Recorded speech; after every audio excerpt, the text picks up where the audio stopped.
The landscape of writing is changing. It always is, especially if you're trying to make a living with it, but even if you're not. I think we writers need to stick together and focus on what gives our stories value, and that is the human side of all of them. If you saw my last video, which was about how I disagree with AI, and in particular generative AI in the writing space, you might have seen there were quite a few differing points of view in the comments. But when I asked what you, the other writers out there, are writing for, the overwhelming majority of you had pretty similar answers. You write to find something out, to share something or tell yourselves the story, to ask a question or send a message or make people think, to test yourselves and to grow, or because you just feel drawn to it for some reason that you can never quite put your finger on. I agree with that. Those are the reasons that I write too. And to me, all of those reasons can almost be summed up by saying we're writing with heart. Of course, I'd love to have a wide readership and all the trappings that come with that, but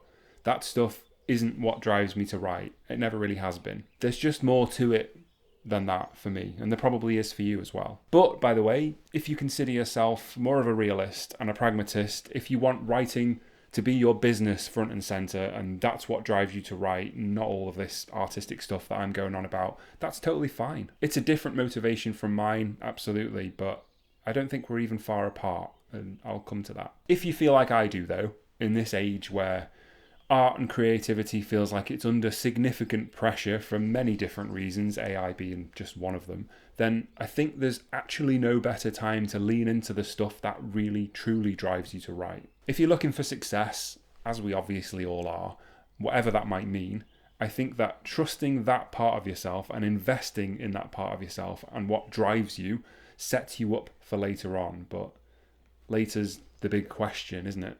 I will freely admit that right now, in this moment, I don't really know what my career in writing is going to look like. I don't know what the future holds. I feel like in a lot of ways it's almost entirely out of my control. Maybe you feel the same. Isn't it overwhelming just to think about how the writing landscape constantly looks, whatever kind of writer you are? Competition is off the scale. The sheer number of books is growing by the millisecond, and as writers, we don't get to just write books anymore.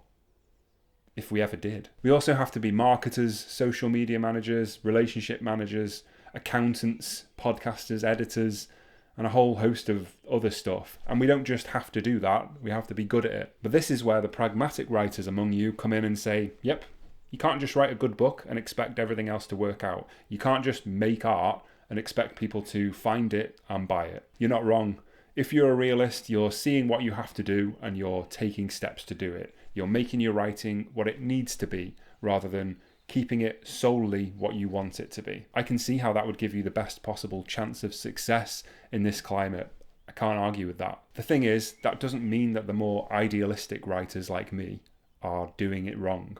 We're also trying to give our stories the best possible chance to succeed out there in the world, but to us, the best way to do that is to lead with heart. Stories are about sharing experiences, characters growing, taking on challenges, learning something, or falling flat on their face. These are all things that we know and we understand and have experienced before. Stories are rooted in empathy, I think. That makes writing a very human thing, I think.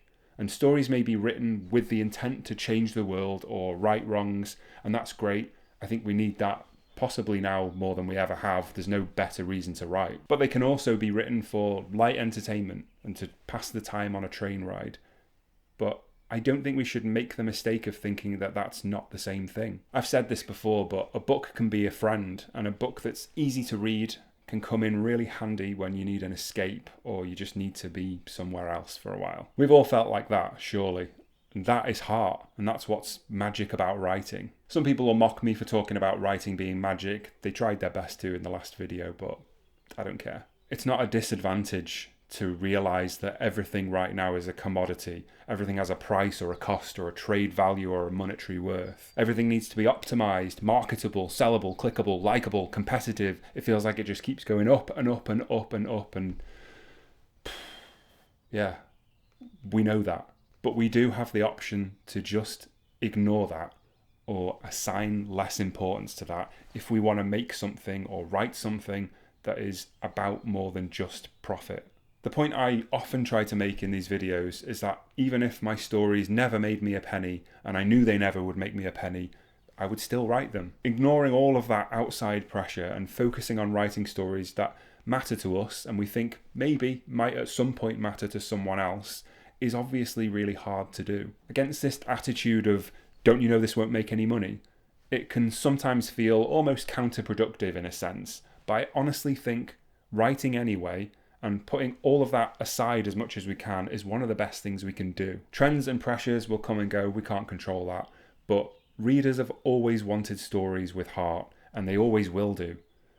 You'll notice those are the ones that tend to last. So if you were one of the people that commented in my last video about why you write, whatever that reason might be, it might be worth keeping a screenshot of that comment to hand for if you ever feel like you're slipping off track. Like I said before, I don't know what my career as a writer is going to turn out like, or how much my own writing is even going to factor into it, given everything else that I do. But I'm just going to keep writing the same way I always try to do, which is with heart, because that always has value to me. If the rest lines up, great. The stories will be ready and I'll be proud of them, and they'll have the best chance that I can give them because of that heart. If you feel differently, cool. I'm not attacking you, I just do things differently than you do. We all want to write the best stories we can, whatever motivates us to do that, and that's something that I think is, without a doubt, a uniquely human thing. And we should look after that. Here's that last video in case you missed it. Thank you so much for watching as always, and happy writing.